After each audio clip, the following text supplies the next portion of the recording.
I'm Gary Anderson. You're watching Behind the Bar with Paul Starr.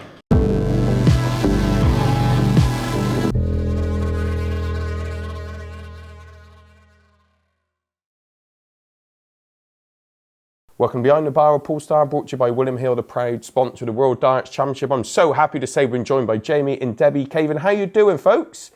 Hi. Hi. Hey, so then, Jamie, it's another UK Open qualified for. It's something like about 8 or 9, isn't it now? Yeah, this will be my 9th. Yeah, so yeah, it's all good. It's all good. So at the weekend, it looks here you qualified about number 44. So you go in at second round stage. How did you feel your six events went? Not so great, to be fair, but I mean, when you look at the field, you look at the players that have missed out, or even the players that have to come in the first round. You know, it just shows how big the game is now and how tough it is to qualify for these things. You know, there's so many good players. Yeah. So, you know, the first and foremost thing was to make sure I qualify. I would have liked to have gone straight in the third round. But the plan is to have a game in the afternoon and then get ready for the third round draw. That's the plan. That's the plan. So it's Johnny Haynes. I know Johnny from down in Swindon, or Gary Stone in the second round. What's your memories, Debbie? Have you got any wonderful memories of the UK Open at all? I'm a nervous wreck, whatever competition it is. Is that Tilly in the background? It is, yeah. Tilly, see, yeah. So you are a bit of a nervous wreck.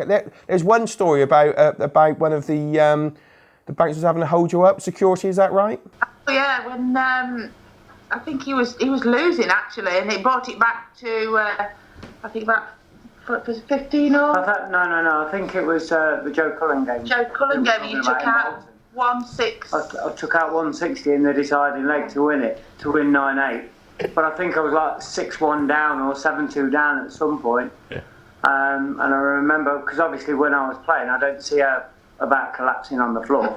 But I remember them saying, you know, as I was getting back into the game, she was getting more nervy and nervy. You know, she don't even have to throw the things, you know. I throw every one of them darts with you. Every single one. Yeah. As do most wives, let me tell you.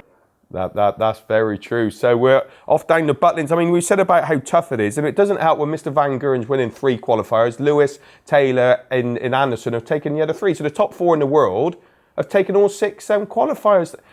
I think the game's meant to be getting tighter at the top, but what's happening there? That's some achievement for Michael, isn't it? Really? Yeah, I mean, to be fair, it seems to have been the case over the last sort of 3 years or so, doesn't it? You know. His motivation is obviously right. I think we all want a slice of what cake he's eating, or whatever sort of motivational thing he needs. But it's just one of them. But the rest of the field, the chasing pack, I think the guys that have come in from nowhere, so to speak, and no disrespect meant, they've just come in and. They don't care who they play. Even the likes of Michael and Adrian and Gary and Phil, they want to play all the good players, and credit to them for that, Yeah. How do you feel now we're at Butlins compared to the Reebok in Bolton? Any difference for the play? Well, obviously there's a difference, but how do you feel the difference between the two venues? Any preference? I think, to be fair, with Bolton, it was all in the one room. With Butlins, there's 2. There's board 1, board 2 in the separate rooms. You've got the Skyline Pavilion and the Reds Bar, haven't you? And then there's the what's the other one? Centre Stage. Centre Stage. There's boards 3 to 8. So I prefer Bolton. I think a lot of people do prefer Bolton because of how close it was. But I mean, in reality, when you look at it, I mean, Minehead holds 4,500, is it? Bolton held 800. Yeah. So that just that tells you. Yeah, very much. So. 128 players down here, qualified with £1,750, Jamie. £60,000 for the winner. I'm looking at your ranking, 23 in the world, about 80,000 off the top 16. That's very achievable for a player of your quality, isn't it? I know it's very competitive, but is that your target, top 16 in a year, top 18? Yeah, it has to be for everybody outside the top 16. I mean, it's easy, really. Just win the UK Open and I'm only 15, 20 grand off, so it's ideal. Yeah, that is it. So you'll be down there for hopefully for the 3 days, Debbie, at the start of March. Yes, I shall be there. Somebody's got to carry the bag. So, hey, Going back a few weeks, European Tour #1, Mr. Caven, you landed the magical 9, so you've got the silver badge, whatever, to come at the awards in here at the start of next year. Yeah. I've had one before. It just sort of clicked on that day. It was a great day, to be fair. I played really well. It was the first event back off after our holiday around the Caribbean. So, things were good. Obviously, come back nice and refreshed and bang straight in. So, yeah, it was good. Brilliant. And, of course, we can't leave you without mentioning the Cup final Sunday, Jamie. Yeah. Come on, Debbie. I know you watch a bit of football. I see your Facebook messages. So, what's it going to be like Sunday? Liverpool, Manchester City from Wembley. Well, I'm going to be there, so I'll let you know after. You're going along, are you? I'm definitely going to be there. Good boy. Liverpool don't stand a chance. They've talked back the way out of a paper bag. I'm not liking this. So that's something you're going. See, I was meant to be going, but of course we're down. I'm gigging that weekend, so that's it. So Jamie, you cheer on the boys. Hey, we need that trophy. It's been a while, hasn't it? Yeah, it's been too long. Too long. If they can lift the cup, I can lift the UK Open. That's what I'm looking at. That's my inspiration. There we go. So Debbie, what do you think the chances are? Liverpool winning the Capital One Cup or Jamie winning UK Open? What's more likely to happen? Jamie winning the UK Open, obviously. I tell you what, I'm going to take that as a compliment, Jamie. Thank you so much for joining us on Behind the Bar. Thank you, Jamie, and of course, more importantly, thank you, Debbie. Thank you. Cheers. Bye. Bye. Great to catch up with Jamie and Debbie Caven there, see how Liverpool do get on at the weekend. And of course, Jamie the following week in the UK Open at Butlins. Now it's time to meet our resident betting expert, Steve Brown. How you doing, Steve? Oh, not too bad, mate. I won't call me an expert, but yeah, I'm here to give my opinion. We had Mr. Mason last week. He picked out some value for us. So, Steve, this week number 4, Aberdeen, first game on. Adrian Lewis 10-11, a shade of odds on. Wadey 2-1 or 7-2 the draw. I side with Lewis, but 2-1 James Wade, is that big? That's huge odds, I think. I think James is really, over the last 6 months, has really sort of come into himself and playing with a lot of. He seems to be very calm when he's playing at the moment, and I think against Lewis, who throws, as we know, quite a pace. Yeah. I think Wade at 2-1, you can't ignore it. Wade, okay, we're going to go Wade at 2-1. Okay, second game on.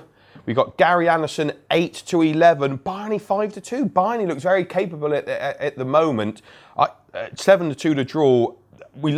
I think Anderson, he didn't play that well last week. He played well at the weekend. Of course, he won one of the UK Open qualifiers. But it's just the odds that makes maybe Barney the value at 2.5 to 1, 5-2.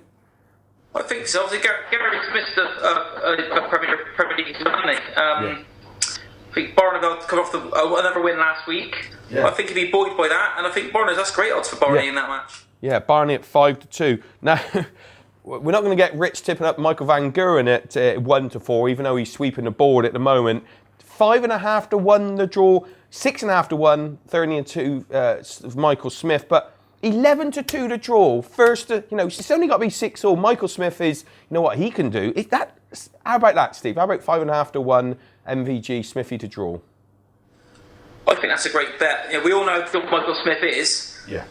Last week, he started slowly, didn't he? First couple of weeks. Last week got his first point on the board against Chizzy. Yeah. It's not easy to get a point off Chizzy. I think a draw. If Michael turns up and plays his floor game on that stage, which I said after the result last week, that's a great shout. A good draw. Yeah. Okay. 11-2 the draw there. Massive odds, Paul. Sorry. These are massive odds. Yeah, I'll tell you what, they are big odds. And then we're going to take full advantage of that, Mr. Brown. Taylor, 8-11. He looks fantastic at the moment. Chizzy, 5-2, 7-2 to draw. I'm going to leave this one totally down to you, Steve. I don't think we can ignore Phil Taylor at the moment, to be honest. No. We all love Chiz, but I'm going to have to go with Phil Taylor on this one. Phil Taylor, 8-11. In the final game of the evening, Thornton's got absolutely nothing at the moment. He's lost. He's been beat sort of 7-0. He's 1 week he didn't turn up. He wasn't well, and then last week he lost again. But he's 4-1 to get a point against Peter Wright, who is 1 to 2, Thornton 7 to 2. How about 4 to 1 the draw, Steve? I think that's a good bet. I watched both of them the weekend on the Pro Tour. Oh, sorry, the UK qualifiers.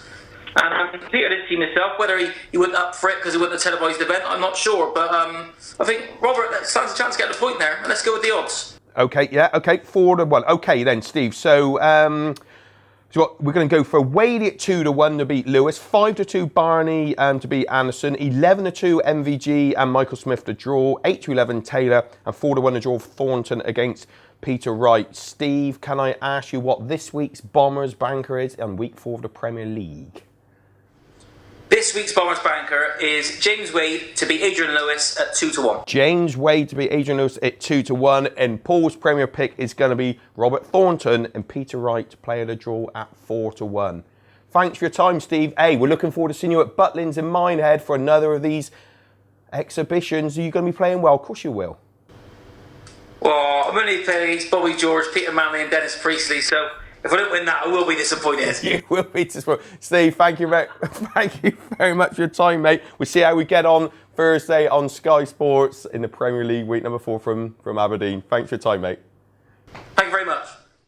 Great to catch up with a Bristol Bomber there, Steve Brown. So like we said earlier on Thursday, the Premier League week number 4 from Aberdeen on Sky Sports. Don't forget, ladies and gentlemen, you can subscribe to our YouTube channel. It's free. You can do that by clicking here, like our Facebook page, and follow us on Twitter. And join us next week on more Behind the Bar with Paul Star, brought to you by William Hill, the proud sponsor of the World Darts Championship. We look forward to seeing you then.